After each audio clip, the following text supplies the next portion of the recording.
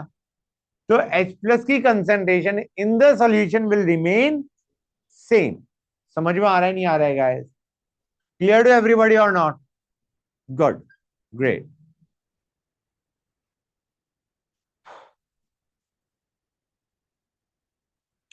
अब मैं तुम्हें एक चीज बता देता हूं, important. If solution of H2SO4 is concentrated, अगर हम कंसंट्रेटेड H2SO4 लेते हैं तो तुम्हारा ये दोनों हो रहे होते हैं at anode. Both reactions occur at anode. Now that is something experimentally determined, experimental है, चेक करा तो दोनों का ऑक्सीडेशन हो रहा था साइमल्टेनियसली।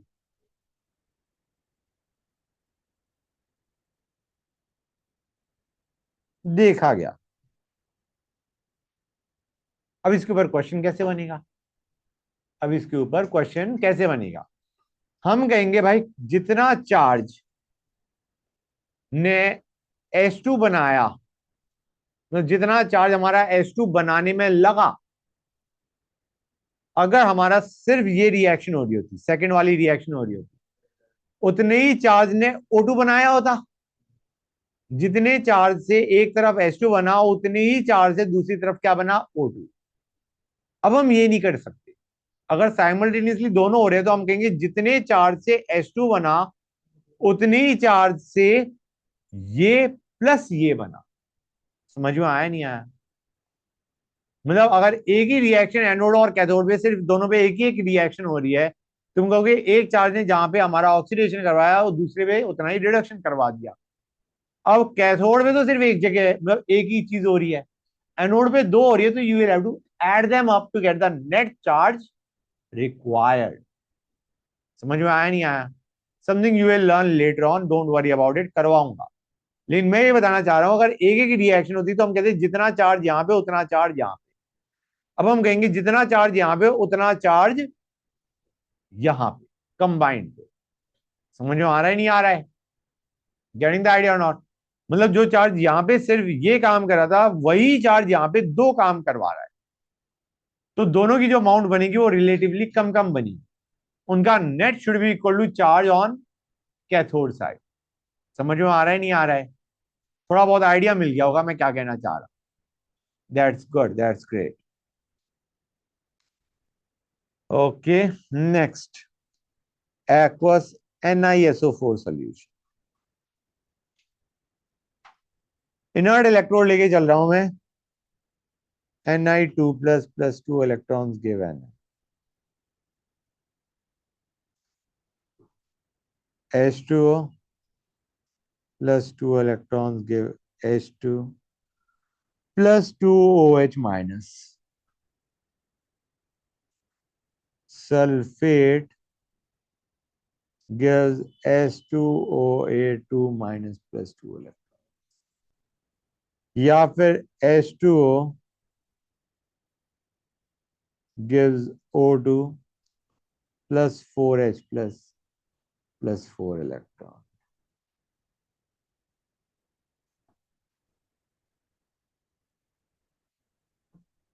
देखा गया Ni का रिडक्शन पोटेंशियल ज्यादा है, और इधर तो हमें पता है H2O का ऑक्सीडेशन पोटेंशियल ज्यादा है। हाँ है ना? क्लियर है गाइस? लेकिन again experimentally it was observe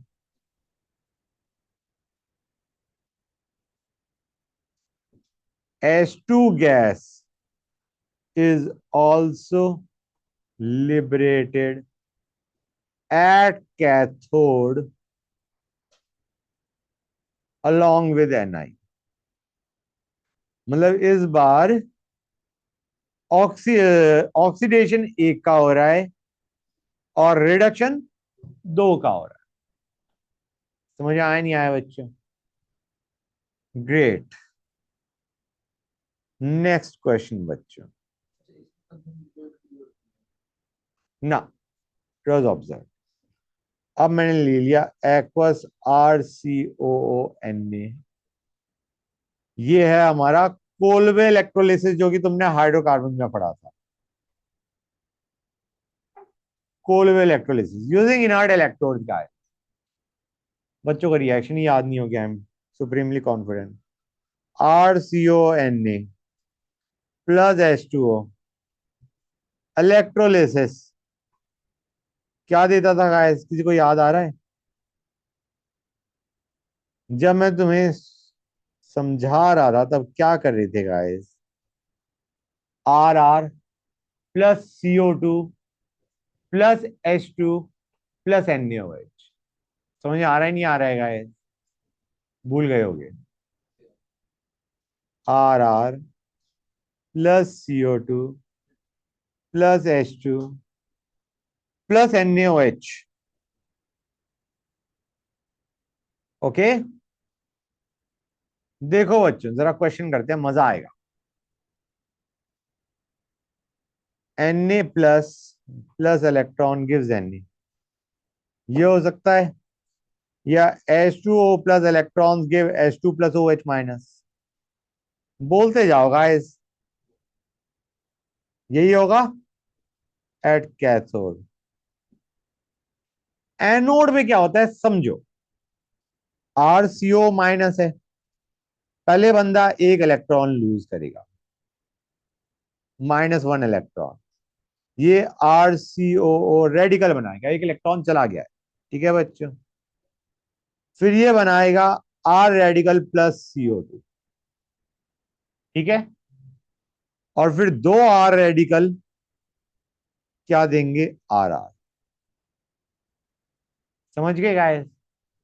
हम कहेंगे कुछ ज्यादा ही दर्दनाक हो गया, तो एक काम करते हैं, इसका आसान वर्जन देखते हैं। RCO minus gives 2 RCO minus gives RR plus 2 CO2 plus 2 electron. अब बेटर लग रहा है? और दूसरी रिएक्शन क्या हो सकती है? H2O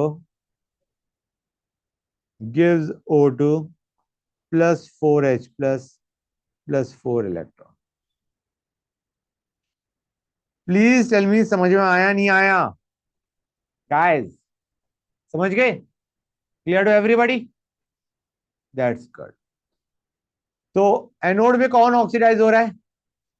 यही। अदरवाइज तुम्हारा RR बनेगा कैसे? और रिडक्शन किसका हो रहा है? H2O का।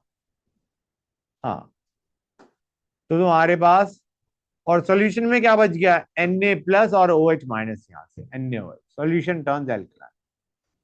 समझ में आया या नहीं आया गाइस? हाँ, एक मिनट रुक जाओ। Solution turns alkaline.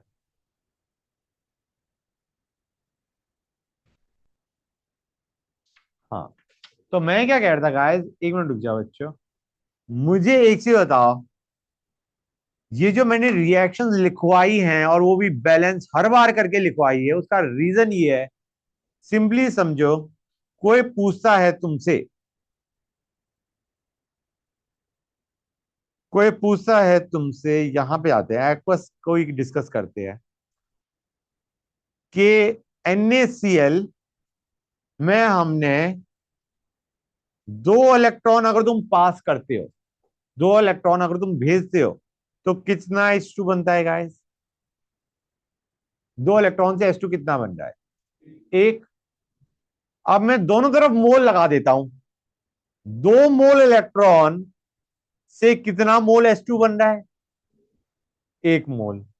2 मोल इलेक्ट्रॉन को मैं चार्ज की टर्म्स में बोलूं तो मैं क्या बोल सकता हूं? 2 फैरेडे चार्ज से कितना मोल हाइड्रोजन बन रहा है? एक। तो अगर क्यू फैराडे में चार्ज पास कर रहा हूं, क्यू, जैसे एक्स की तरह मैंने क्यू बोल दिया, तो उससे कितना हाइड्रोजन बनेगा? Q/2 मोल हाइड्रोजन बनेगा। ये चीजें हम पढ़ेंगे क्वांटिटेटिव एनालिसिस में। समझ में आया नहीं आया जो मैंने बोला है?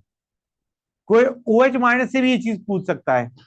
कोई कहेगा हमने Q फैराडे चार्ज पास कर दिया, तो कितना तुम्हारा मोल OH माइनस जनरेट होगा? Q मोल OH माइनस जनरेट हो जाएगा, क्योंकि दो इलेक्ट्रॉन से दो OH माइनस जनरेट होते हैं। कोई ये भी पूछ सकता है what will be the pH of solution अगर मैं Q फैराडे चार्ज पास कर दूं। तो तुम कहोगे मोल्स ऑफ OH माइनस कितने जनरेट हो गए? Q। मान के चलो उसने वॉल्यूम ऑफ सॉल्यूशन वो लिख देगा, या फिर आई एम अज्यूमिंग इलेक्ट्रोलिसिस के दौरान volume of solution did not change much, मतलब वॉल्यूम जो पहले दे रखी है वही उठा लो। OH माइनस कितना जनरेट हो गया तुम्हें पता चल गया है, Q। Q by we will give you concentration of OH minus. उससे तुम H प्लस निकालो, H plus into OH minus is 10⁻⁻14। वहां से तुम पीएच ऑफ सॉल्यूशन निकाल लो, या फिर एक और काम भी कर सकते हो, OH माइनस तुम निकाल ही चुके हो, POH निकालो, and 14 minus POH will give you pH. मैं बता रहा हूं क्वेश्चंस कैसे बन सकते हैं। क्लियर हुआ या नहीं हुआ? समझ गए गाइस? That's good. बाकी अभी मैं स्टार्ट करता हूं। हाँ तो बच्चों हम बात कर रहे थे कि कितना प्रोड्यूस होगा एक सब्सटेंस, राइट? तो let me start with that same question जो कि हम देख रहे थे, कौन सा? NaCl aqueous. बच्चों NaCl एक्वस लिया, अरे वेरी डाइल्यूट, नॉर्मल वाला लेना है, वेरी नॉर्मल वाला। समझ जाओगे तुम एकदम से, आसान है। कहां गया? और ऊपर, हाँ ये रहा। मुझे बताओ अगर Q Faraday, one second, Q Faraday मैंने चार्ज पास किया, यहां पे मैंने लिखा है कि कौन सा होता है, Cl होता है ना, ठीक है ना? अगर मैंने क्यू फैराडे चार्ज पास किया तो कितना मोल H2 बनेगा? बताओ।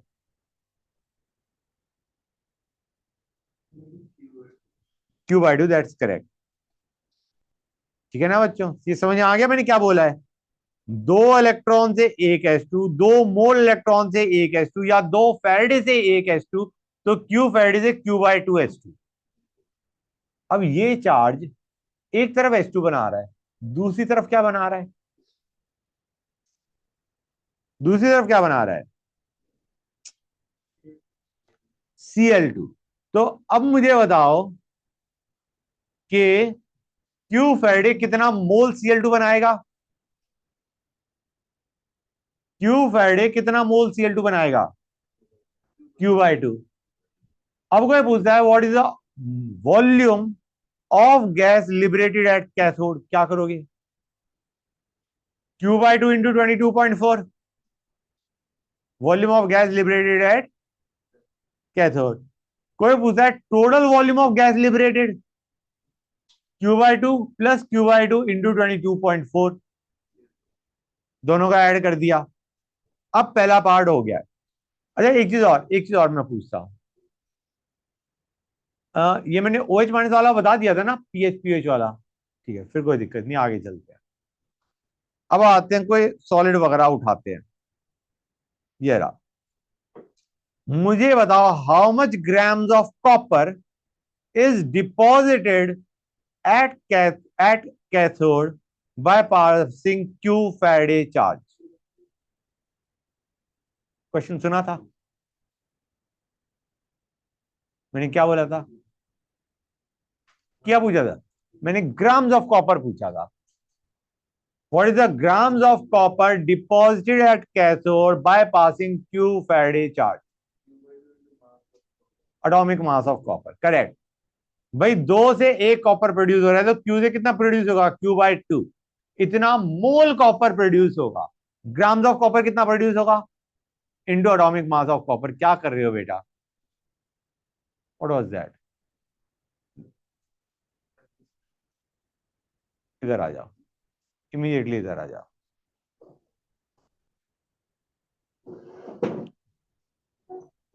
हाँ यहाँ बैठ जाओ, कोई दिक्कत नहीं, यहाँ बैठ जाओ। समझ गए? हाँ, तो मैं क्या कह रहा था, let me take another question. ये समझ गए कि कितना ग्राम कॉपर डिपॉजिट हुआ? समझ गए ना? ऑल राइट, और भी कुछ बचता है? 1 second guys, just give me a sec. Copper electrode वाला लिया था ना? ओके गाइस, अगर मैं क्यू फेरेडे चार्ज पास कर रहा हूं तो कॉपर पे, सॉरी, कैथोड पे कितना कॉपर डिपॉजिट होगा? Q/2 मोल कॉपर डिपॉजिट होगा। और अगर मैं एनोड में क्यू चार्ज पास कर रहा हूं तो क्या होगा? It will result in some that Q will be, मतलब Q net will be for both Fe2 plus and Cu2 plus getting convert, sorry, both Fe and Cu getting converted to Fe2 plus and Cu2 plus। मतलब यहां पे जो मैंने charge pass किया, यहां पे वो कॉपर डिपॉजिट करवा रहा है, और वही चार्ज यहां पे क्या करवा रहा है? कॉपर और Fe को डिसॉल्व करवा रहा है। समझ में आ रहा है, नहीं आ रहा है? मुझे इलेक्ट्रोप्लेटिंग ले लिया क्या मैंने? मेरे को इलेक्ट्रोप्लेटिंग वाला लेना था, इलेक्ट्रोप्लेटिंग वाला, इलेक्ट्रोप्लेटिंग से पहले ये लेना था, माय बैड, मैंने डायग्राम गलत उठा लिया। यही था ना कॉपर इलेक्ट्रोड का प्यूरिफिकेशन? हाँ ये, अच्छा मैंने डायग्राम बनाया नहीं था इसका। ये कह रहा हूं, कैथोड पे ये कॉपर जितना भी मास डिपॉजिट किया उसे तुम निकाल सकते हो, हाँ है ना, कि कितना फेराडे चार्ज यहाँ पे कंज्यूम हुआ। और वो यहाँ पे एनोड पे क्या करेगा? It will be copper plus Fe। समझ में आ रहा है, नहीं आ रहा है? जैसे मैं एक क्वेश्चन लेता हूं, इसका एक अच्छा सा क्वेश्चन बना के देता हूं। Supposing, supposing 1 Faraday charge pass किया, ओके, 1 फेराडे चार्ज पास किया, और copper consumed at anode is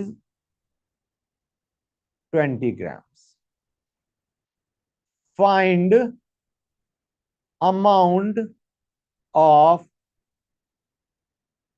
Fe oxidised. बताओ, बताओ मुझे,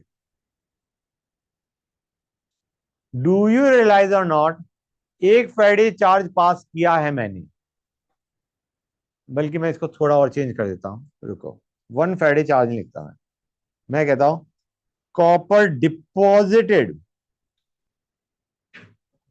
एट कैथोड, हाँ चार्ज ही करते हैं, चार्ज ही रखते हैं, चार्ज ही रखते हैं, कि ये तो बहुत आसान हो जाएगा फिर, टू इजी।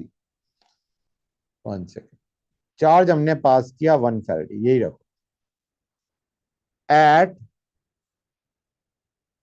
कैथोड। कैथोड पे हमने कहा चार्ज कितना पास हुआ? 1 फेराडे जितना। तो पहले मुझे बताओ, कॉपर कितना डिपॉजिट होगा कैथोड पे?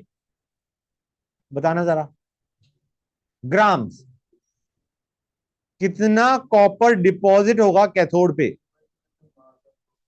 हाँ, ये समझ में आया नहीं आया? भाई 2 फेराडे से 1 मोल बनता है, तो 1 फेराडे से हाफ मोल बनेगा, into atomic mass of copper, इतना कॉपर डिपॉजिट हो जाएगा। अब मैं कह रहा हूं, सुनते आना बच्चों, ये समझ गए? ये था कॉपर डिपॉजिटेड एट कैथोड। अब मैं कह रहा हूं कि आयरन कितना होगा, हाँ है ना, आयरन कितना ऑक्सीडाइज हुआ होगा? हम कहेंगे कैथोड पे कितना चार्ज गया है? 1 फेराडे। एनोड पे 20 ग्राम कॉपर को कंज्यूम करने के लिए कितना फैराडे चार्ज पास हुआ है? एनोड पे 20 ग्राम कॉपर को कंज्यूम करने के लिए कितना फैराडे चार्ज पास हुआ है? रिवर्स में सोचो, एक मोल के लिए कितना फैराडे चाहिए? एक मोल के लिए कितना फैराडे चाहिए? एक मोल कॉपर कंज्यूम करवाने के लिए 2 फैराडे चार्ज चाहिए। तो एक मोल कॉपर के लिए कितना फैराडे चाहिए? 2 फैराडे, राइट। तो 20 ग्राम कॉपर के लिए कितना फैराडे चार्ज चाहिए? 20 bye atomic mass of copper, moles of copper into 2। इतना फैराडे चार्ज, सॉरी, इतना फैराडे चार्ज तुम्हारा कॉपर को ब्रेक डाउन करने के लिए Cu2 प्लस में लगा। समझ आ रहा है नहीं आ रहा है? ये चीज समझ में आई नहीं आई? और इनको सब्ट्रैक्ट करने से क्या बचेगा हमारे पास? इंटू, समझो, these are the moles of copper forming Cu2 plus. This is the amount of charge which converted Cu to Cu2 plus, right? तो 1 माइनस दिस क्या देगा? दिस इज द चार्ज जिसने Fe को Fe2 प्लस भेजा है। समझ में आया नहीं आया? This was the net charge pass. इतने चार्ज ने Cu को Cu2 प्लस में बनाया। तो जो रिमेनिंग चार्ज है total minus the charge which converted Cu to Cu2 plus is the charge which converted Fe to Fe2 plus. समझ में आ रहा है नहीं आ रहा है? This is the charge in Faraday जिसने Fe को Fe2 प्लस बनाया। हम क्या कहेंगे? 2 फैराडे से एक Fe टू प्लस में जाता है, तो इंटू 1/2 इतना Fe के मोल्स Fe2 प्लस में गए into atomic mass of Fe। This is the amount of Fe that formed Fe2 plus. कुछ थोड़ी बहुत क्लैरिटी आ रही है या नहीं आ रही है? गेटिंग द आइडिया और नॉट? समझ में आया नहीं आया हर एक बच्चे को ये चीज बताओ? Clear to everybody? ये टोटल चार्ज था, ये वो चार्ज था जो Cu गिविंग Cu2 प्लस में लग गया। तो अब हमें पता चल गया है Fe गिविंग Fe2 प्लस के लिए इतना चार्ज है, और वहां से हमने मोल्स ऑफ Fe निकाल लिए into atomic mass of Fe। This is the amount of Fe which dissolved from anode and did not reach cathode. We can also say this is the grams of Fe in solution. Correct. You are absolutely right. समझ में आया नहीं आया? Great, आगे चलें। अब आते जो चीज मैंने बोली है, अब उसी चीज को एप्लीकेशन फॉर्म में, फॉर्मूले के फॉर्म में देखते हैं। वैसे हमने फॉर्मूला कर लिया है, सही पूछा जाए तो, लेकिन let us still go through it. Faraday's laws, Faraday's laws. First law, amount of substance deposited या liberated at electrode is directly proportional to quantity of charge passed. हम कहेंगे ये तो ऑब्वियस नहीं है, जितना ज्यादा चार्ज पास करोगे उतना ज्यादा रिएक्शन फॉरवर्ड, मतलब रिएक्शन होगी। हाँ है ना? समझ आ रहा है नहीं आ रहा है गाइस? तो ये क्या कहता है, ये charge pass in electrolytic cell, okay, charge pass in electrolytic cell बेटा, हाँ है ना? तो amount of substance produces directly proportional to charge pass. Got it और नॉट? चार्ज को मैं क्या लिख सकता हूं guys? I into T, current into time. बोलो हाँ है ना? और क्या मैं जब इक्वेट करूंगा तो क्या मैं यहां पे एक कांस्टेंट लगा सकता हूं? जेड। जेड होता है electro chemical equivalent of a substance. Electrochemical equivalent of a substance, her substance के लिए जेड अलग होगा, हर सब्सटेंस के लिए जेड अलग होगा। ठीक है बच्चों? बोलो हाँ है ना? अब आते हैं सेकंड लॉ पे। Let us go on to the second law guys. Second law कहता है when given charge is passed through different electrolytes,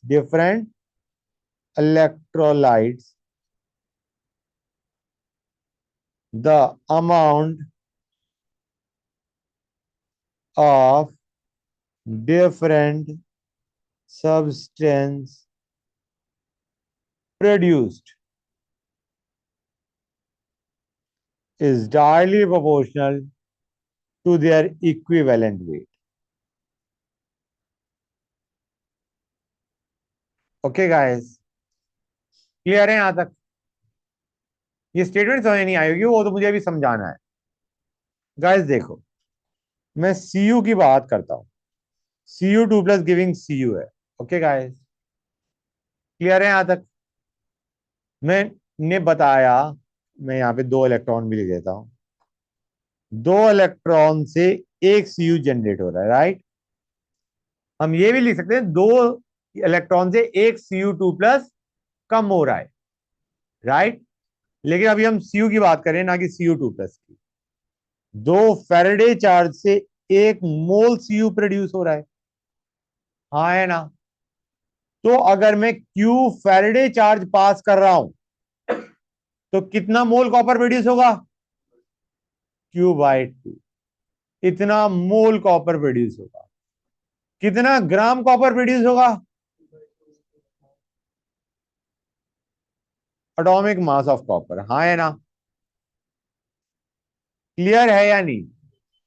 this is the grams of copper produced या मास ऑफ कॉपर प्रोड्यूस्ड। समझ में आया नहीं आया? बेटा कॉपर के लिए, अब तुम कहोगे इक्विवेलेंट वेट की बात करी हमने, इक्विवेलेंट वेट का फॉर्मूला याद है तुम्हें? क्या होता था? Molecular mass by n factor. बेटा ये रहा तुम्हारा मॉलिक्यूलर मास। तुम कहोगे सर एटॉमिक मास है, एलिमेंट की बात करेंगे तो एटॉमिक मास ही आएगा। और एन फैक्टर यहां पे क्या है? 2। तो this can be written as Q into, ये Q किसमें है बेटा? फैराडे में। समझ में आ रहा है नहीं आ रहा है?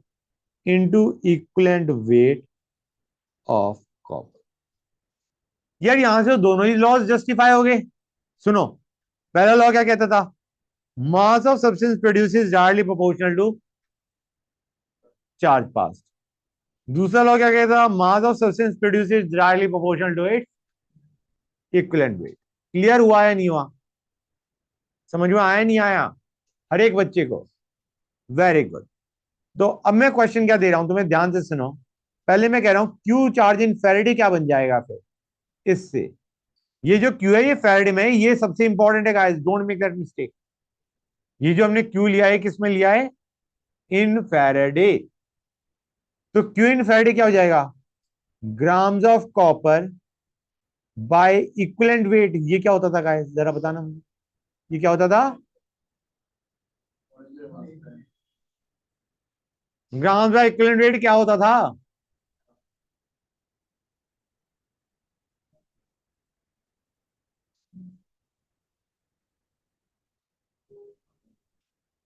खत्म कर दिया। हाँ guys, this is gram equivalent of substance and we can write it down as moles into n factor. Yes, we can write this down as moles into n factor. Clear है यहां तक? Charge pass in Faraday is equal to gram equivalent of substance produced या consumed. समझ में आ रहा है नहीं आ रहा है?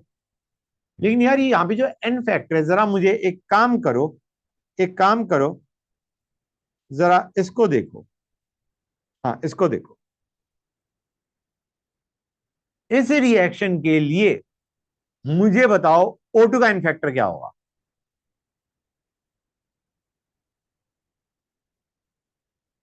O2 का n फैक्टर के लिए try to understand the statement. n factor is the number of electrons transferred per mole of substance. It will be 4. O2 के लिए n factor will be 4. H+ के लिए 1, H2O के लिए 2। समझ में आ रहा है नहीं आ रहा है गाइस? ये चीज दिमाग में घुसी या नहीं घुसी? क्लियर है हर एक को? समझ गए? पक्का समझ गए? शाबाश। अब हमने कहा यार वो Z क्या था, फिर वो Z क्या काम कर रहा था। अभी उस एक्सप्रेशन को देखते हैं। हमने पढ़ा था ना, grams of substance produce is equal to ZIT। कहां चला गया हमारा? यहां पे W क्या था बच्चों? Grams of substance. ओके, हमने कहा यार हमें दो फॉर्मूले कैसे आ गए? 1 ग्राम का फॉर्मूला ये है, और एक फॉर्मूला हमारा ग्राम्स के बजाय ये है, moles into n factor charge pass in Faraday. Important चीज क्या है गाइस, ध्यान से समझो। दो फॉर्मूले आ गए ना, कौन सा फॉर्मूला लगाना है? सुनते जाओ।